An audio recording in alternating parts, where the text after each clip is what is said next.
আমার নবী তাকায় দেখে শুধুমাত্র দেহ আছে কিন্তু মাথা নাই। নবীজি বড় আশ্চর্য হয়ে গেলেন।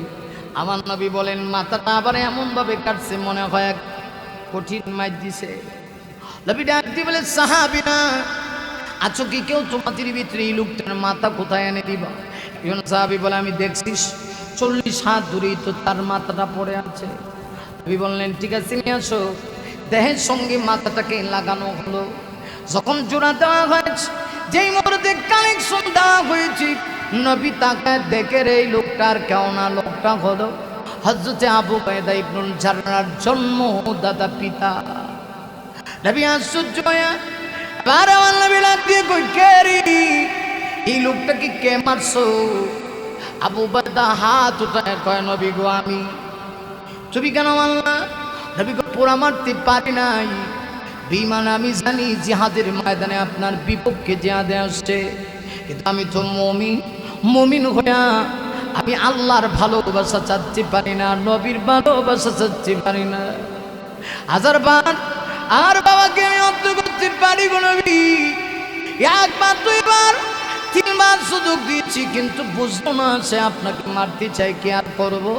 শেষ পর্যন্ত তরবারি হাতে উঠাইলাম।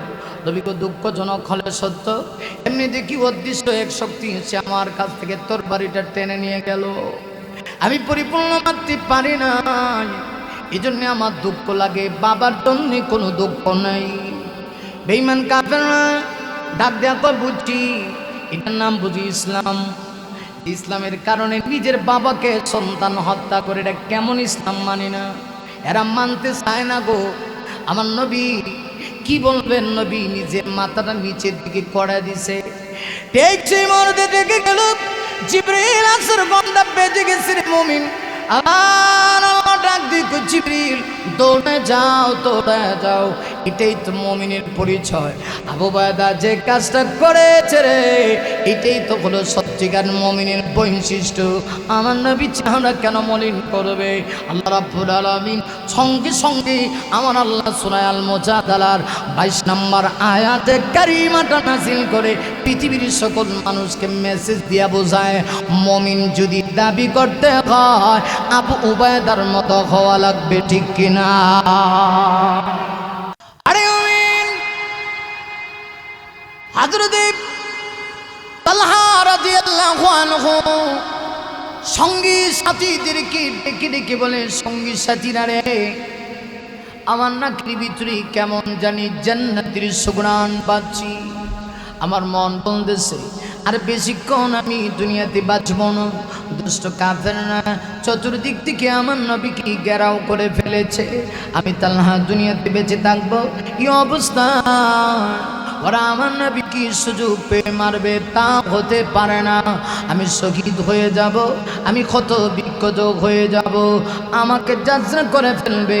আল্লাহর কসম করে বলি, কিন্তু একবারের জন্য আমি জীবিত অবস্থায় বেঁচে থাকা অবস্থায় কাফেররা আমার নবীর গায়ে আঘাত করতে পারবে না, আঘাত করতে দিব না।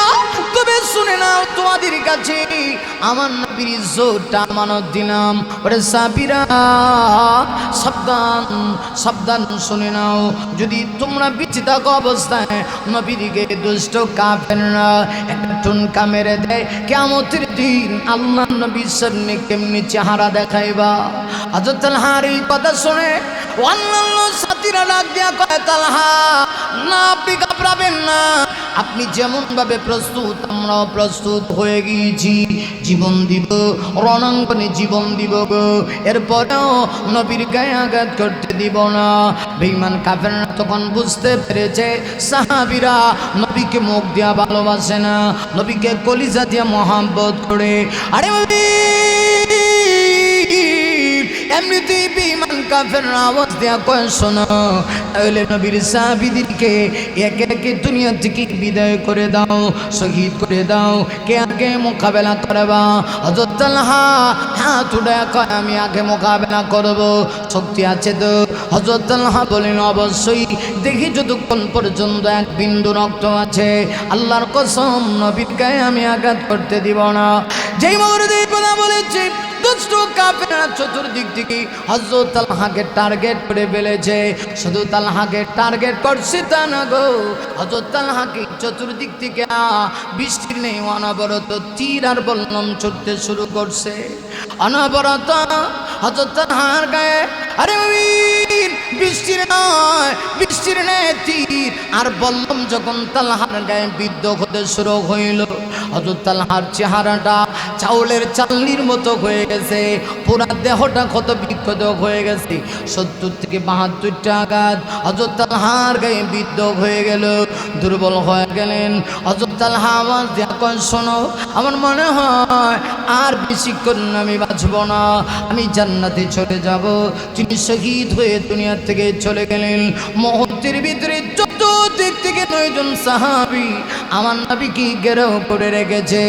না নবী গো, আমরা যতক্ষণ পর্যন্ত বেঁচে থাকবো আপনার গায়ে কাফেররা একচুল পরিমাণ আঘাত করতে দিব না, না না না, আঘাত করতে দিব না।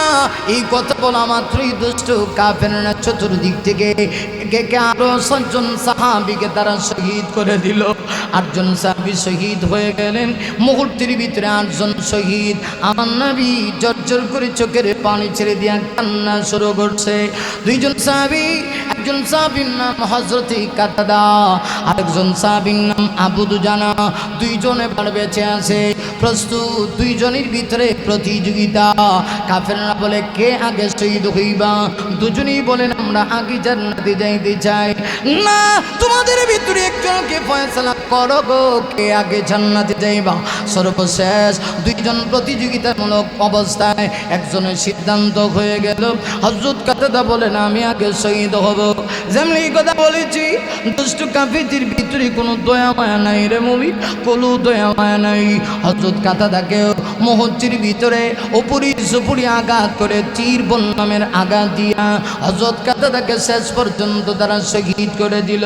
শুধু একজন সাহাবী আছেন, সাহাবীর নাম হযরত আবু দুজানা রাদিয়াল্লাহু আনহু। আবু দুজানা একটুকু ভেঙে পড়ে নাই।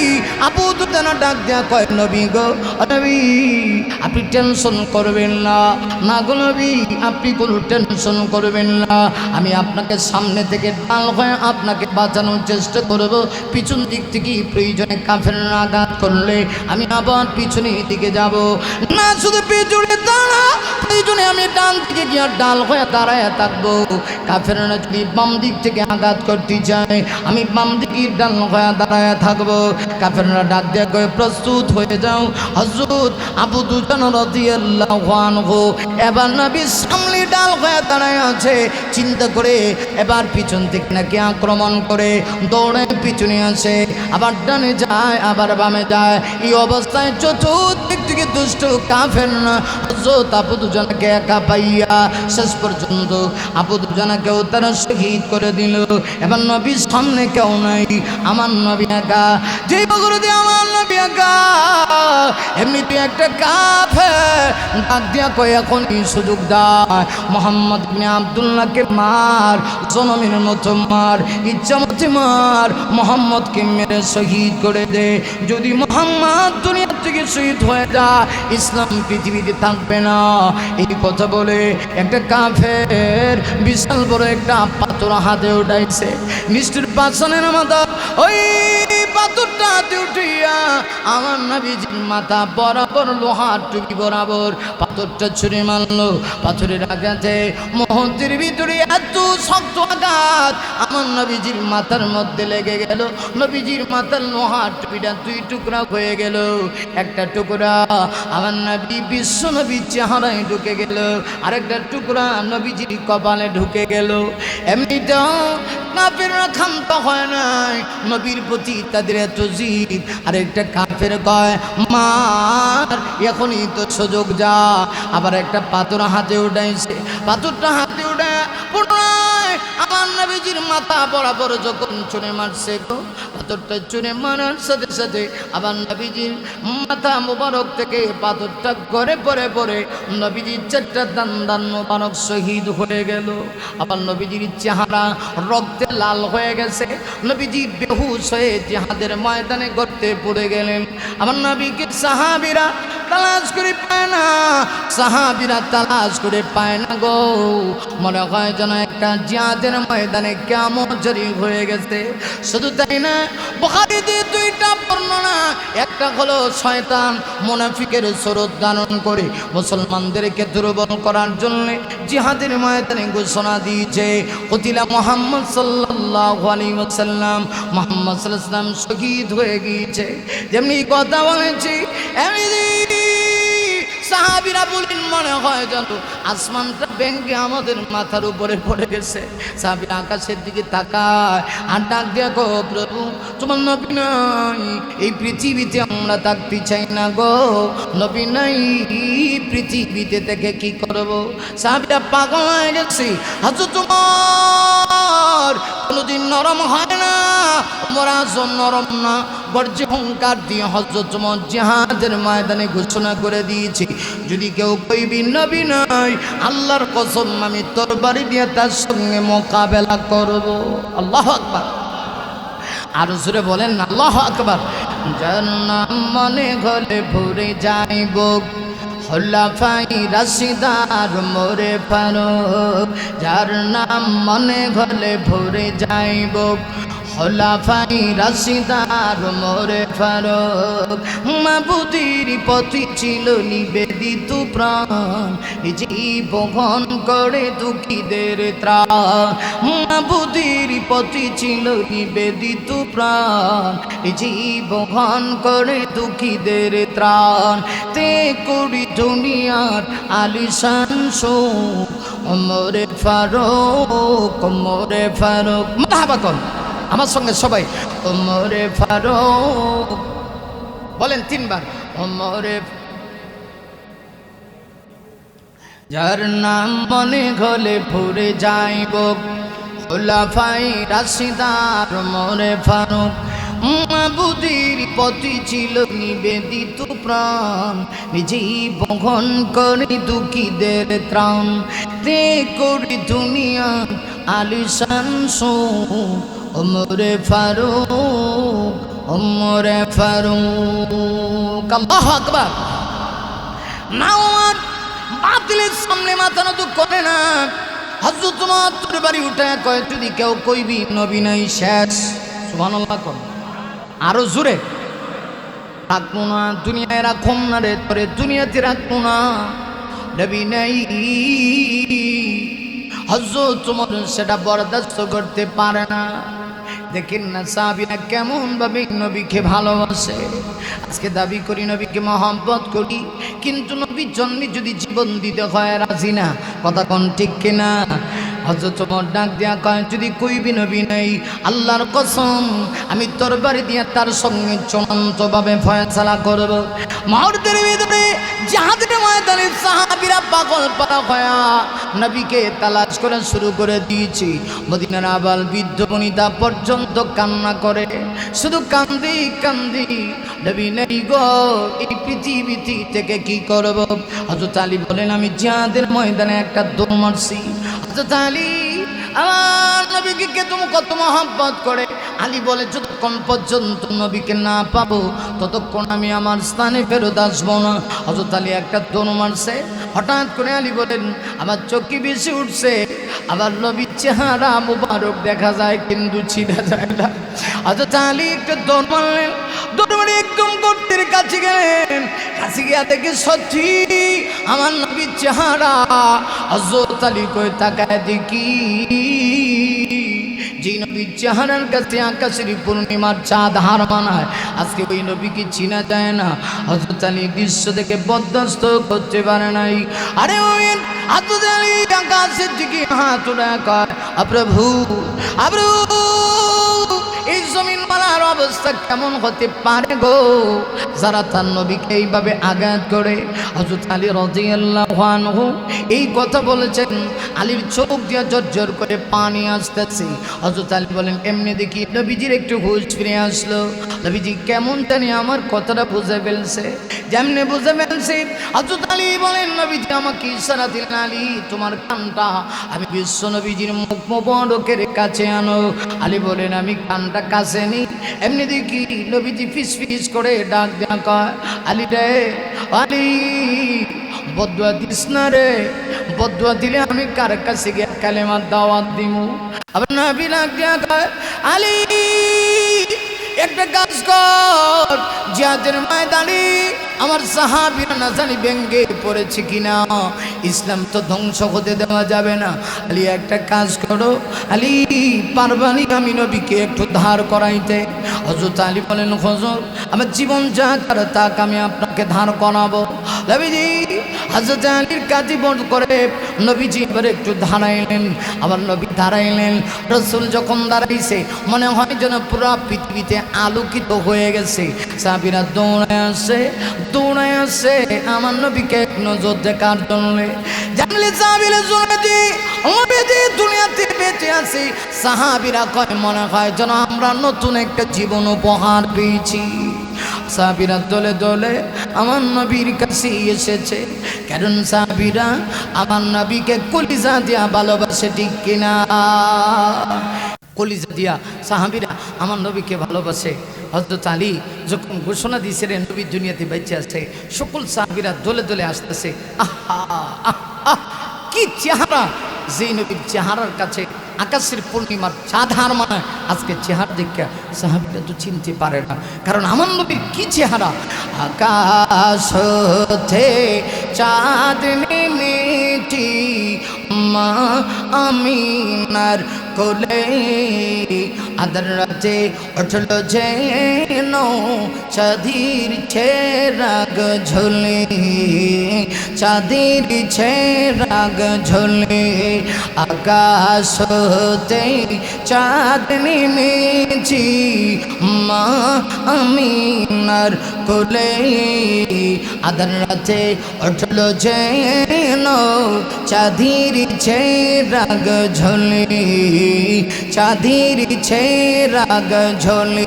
মারহাবা কোন গুলশানে আজ বুলবুলিরা, গুলশানে আজ বুলবুলিরা গাইছে শিরিন কালাম, তমাম জাহান নবীর তোরে, তমাম জাহান নবীর তোরে জানাই লাখো সালাম, জানাই লাখো সালাম। আল্লাহু আকবার!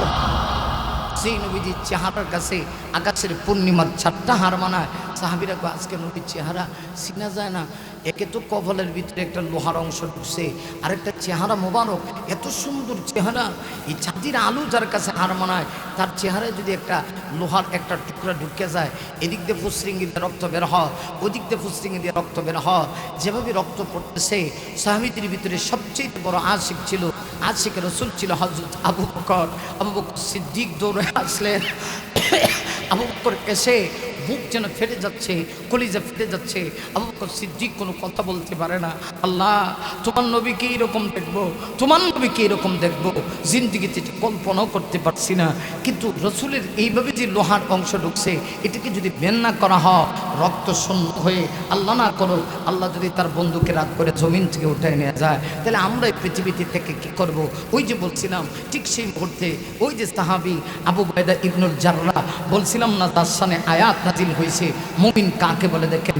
হযরত আবু উবাইদা ইবনুল জাররাহ ঠিক সেই সময়ে ঐতিহাসিক উহুদের যুদ্ধের একটা দৃষ্টান্ত ছিল এটাই। হযরত আবু উবাইদা, সাহাবীরা যখন ভেঙ্গে পড়েছে, নবীর চেহারা থেকে কিভাবে লোহার অংশ বের করবে সাহস নেই, কেউ সাহস করে যেতে পারে না। আল্লাহ না করুক এই অবস্থায় যদি রাসূল আর বেশি কষ্ট পান, আবু উবাইদা ইবনুল জাররাহ পিছন দিক থেকে আওয়াজ দিয়ে কয়, সাহাবীরা একটাবার তোমরা আমাকে সুযোগ দাও, প্রয়োজনে আমার জীবন যাবে, কিন্তু রসুলকে দ্বিতীয়বার কষ্ট দেব না, কিন্তু লোহার অংশ তো বের করতে হবে। সম্মানিত সুদী, সাহাবীরা এই কথা শোনা মাত্রই আবু বকর সিদ্দিক সহ জালিলুল কদর সাহাবীরা সবাই পিছনে পিছনে পড়ে গেলেন, রাস্তা ক্লিয়ার করে তাকে সামনে দিলেন। সাহাবী সামনে গেলেন। রাওয়ায়াতে এসেছে তিনি বিশ্বনবীজির সামনে গিয়া আগে চিন্তা করতেছেন, রসুলকে দ্বিতীয়বার আর কোনো কষ্ট দিব না, এটাই আমার ফার্স্ট, এটা আমার প্রথম, যেভাবেই হোক প্রয়োজনে আমার দাঁত শহীদ হবে, কিন্তু রসুলের যেন কষ্ট না হয়। তিনি তার সামনে 4টে দাঁত একত্রিত করলেন, নিচের দুটো ওপরের দুটো, 4টে দাঁত একত্রিত করে আবু উবাইদা ইবনে জাররাহ রসুলের কপাল মোবারকের কাছে গিয়া এমন সজোরে একটা টান দিছে, টানের প্রভাবে মুহূর্তের ভিতরে লোহার অংশটা কপাল থেকে বের হয়ে চলে আসছে। আল্লাহু আকবার জোরে বলে। আবু উবাইদা আবার তার সর্বশক্তি প্রয়োগ করে বিশ্বনবীর চেহারা মোবারকের কাছে গিয়ে এমন সজোরে দাঁতগুলি একত্রিত করে এমন একটা টান দিলেন, টানের প্রভাবে মুহূর্তের ভিতরে আবার দেখা যায় তার দুইটা দাঁত আবার শহীদ হয়ে গেল, কিন্তু রসুলের চেহারা থেকে লোহার অংশ বের হয়ে গেল। রসুল তখন বলেন, আবু উবাইদা তুমি এত ভালোবাসো, তোমার ভালোবাসাই তোমাকে আমার সাথে আল্লাহ তৈরি জান্নাত পর্যন্ত পৌঁছায়া দিবে। জুড়ে বলি সুবহানাল্লাহ। এই ছিল আবু উবাইদার ওহদের যুদ্ধের দৃষ্টান্ত।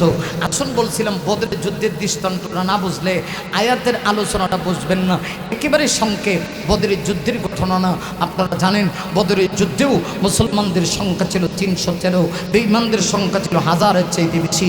নবীজি সেদিনও সেনাপতি, আল্লাহর রসুল সেনাপতি হিসাবে কে কোথায় থেকে যুদ্ধ করবে নবীজি সেই স্থান নির্ধারণ করে দিলেন। আবু উবাইদা ইবনে জাররাহ বলেন, নবীজি আমাকেও একটা স্থান নির্ধারণ করে দিলেন, আমি আমার স্থানে আছি, কিন্তু আমি অতিরিক্ত একটা ডিউটি পালন করি। আমি জানি আমার রক্তের কানেকশন একজন আছে যিনি যুদ্ধে এসেছে, কিন্তু সে নবীর পক্ষে না, নবীর বিপক্ষে। আমি আসছি নবীর পক্ষে। কখন জানি আমার রসুলকে মারার জন্য আসে, তাই তিনি ডিউটি করতে শুরু করলেন। সত্যি যেন তার তার তার তার যে মনের যে চিন্তা সেটা যেন বাস্তবে রূপ নিতে শুরু হয়ে গেল। হযরত আবু উবাইদা ইবনে জাররাহ বলেন, কিছুক্ষণ পরে দেখি রসুল যেই জায়গায় দাঁড়ায় আছে এমনিতেই এই জায়গায় টার্গেট করে একটা লোক চেহারার ভিতরে একটা হিজাব দিয়ে চেহারাটাকে ডেকে কালো একটা বুরকা পরে একটা হাতে তরবারি নিয়ে পাগলের মতো দৌড় মারছে। নবী যেখানে আছে একদম নবীজির পিছনে গিয়া কাঁধ বরাবর তরবারিটা দিয়ে আঘাত করবে, আঘাত করে দেহ থেকে মাথা আলাদা করে দিবে। আবু উবাইদা ইবনে জাররাহ বলেন, আমি সাথে সাথে বাজ পাখির মতো একটা দৌড় মারলাম, একদম কাছে গেলাম। কাছে গিয়ে আমি তাকে বুঝাইলাম, যদি তরবারি আমার নবীর দেহে পড়ে তাহলে আমি তোকে দুনিয়াতে রাখবো না। তিনি বলেন সে ভয় পেয়ে গেল। আমি তরবারির কৌশল করে তাকে বের করে দিলাম। আবার আসলাম, পুনরায় এসে আমি আমার স্থানে দাঁড়ায় আছি যাতে করে আবার কেউ আমার নবীর উপর আক্রমণ করতে না পারে। আশিক কাকে বলে চিন্তা করে দেখেন, মুমিন কাকে বলে এটি তো আল্লাহ সেই আয়াতে উল্লেখ করেছেন। আমার ভাইয়েরা সম্মানিত সুধী, আবু উবাইদা ইবনে জাররাহ বলেন, পুনরায় আমি যখন আবার আমার স্থানে গেছি এমনি দেখি আবার সে পাগলের মতো হয়ে গেছে। এবার তো জীবন মরণ চেষ্টা যেভাবে হক নবীকে মারতে হবে। আবু উবাইদা ইবনে জাররাহ আবার গেলেন, তরবারি করলেন। আমি তাকায় দেখি মুহূর্তের ভিতরে এক অদৃশ্য শক্তি এসে আমার কাছ থেকে তরবারিটা মুহূর্তের ভিতরে টেনে নিয়ে গেল। তরবারিটা টেনে নিয়ে এমন সজোরে লোকটার গর্দানে আঘাত করেছে। আঘাতে জর্জরিত হওয়ার কারণে মুহূর্তের ভিতরে লোকটার দেহ এই জায়গায় মাথাটা 40 হাত দূরে গিয়া ছিটকায় পড়ে গেছে। কথা বুঝতেছেন? বদরের যুদ্ধ শেষ। ওয়াজ ফিনিশিং। খেয়াল করে, বদরের যুদ্ধ আমার সাথে সবাই কম। বদরের যুদ্ধ আরো জোরে সবাই কম। বদরের যুদ্ধ আর ওয়াজ আসলে বুঝে না, খালি তা আওয়াজ শুনে, এই জন্য একটু ওয়াজটা নিয়ে বাড়িতে যান। বদরের যুদ্ধ শেষ। আমার নবীজি এবার আগেই বলেছি জাহান্নামে টিকিট পাইছিল কয়জন? ভুলে গেছে গাড়ি? আলেমরা তো জানবেই, সাধারণ মানুষে কয়জন?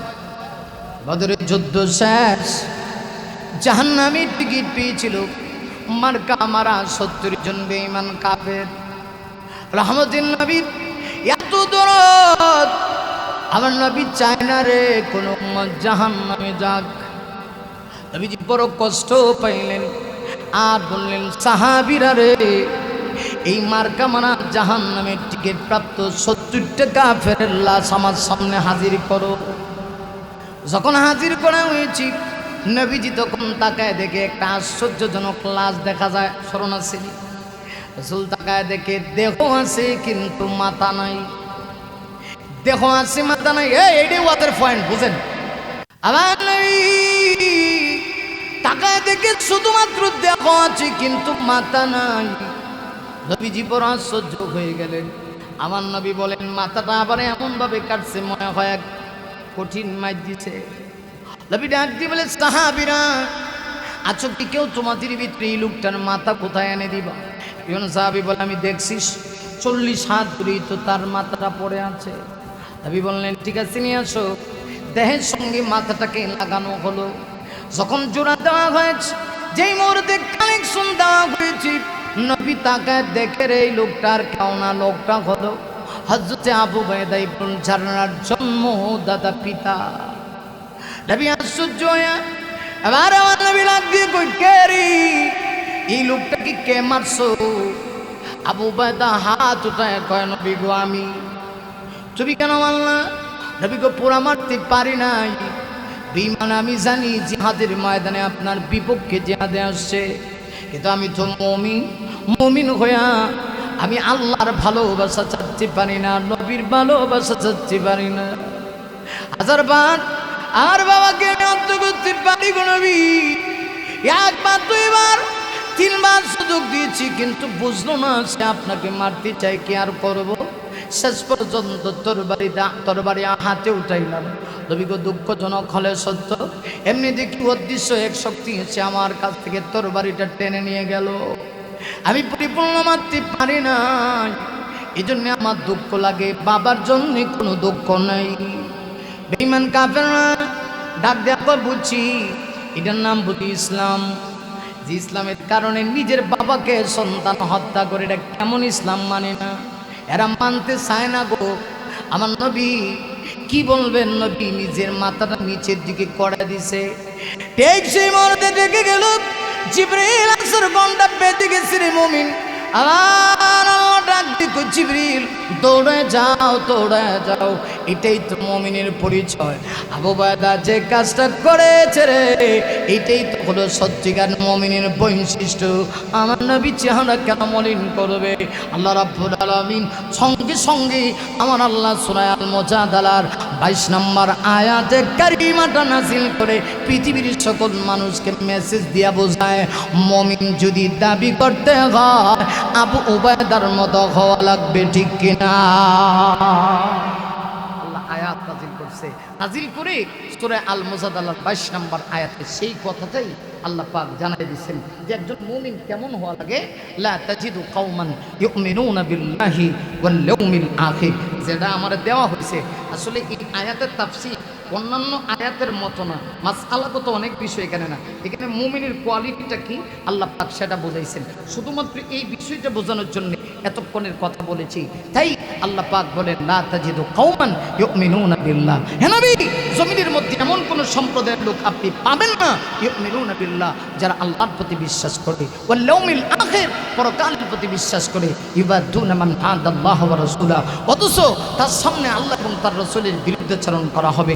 বিরুদ্ধাচরণকারী যদি ওয়ালাউ কানু আবাআহুম, নিজের পিতা হয়, আও আবনাআহুম, অথবা নিজের সন্তান হয়, আও আশীরাতাহুম, অথবা নিজের নিকট আত্মীয় হয়, মুমিন তাকে ছেড়ে দিবে না।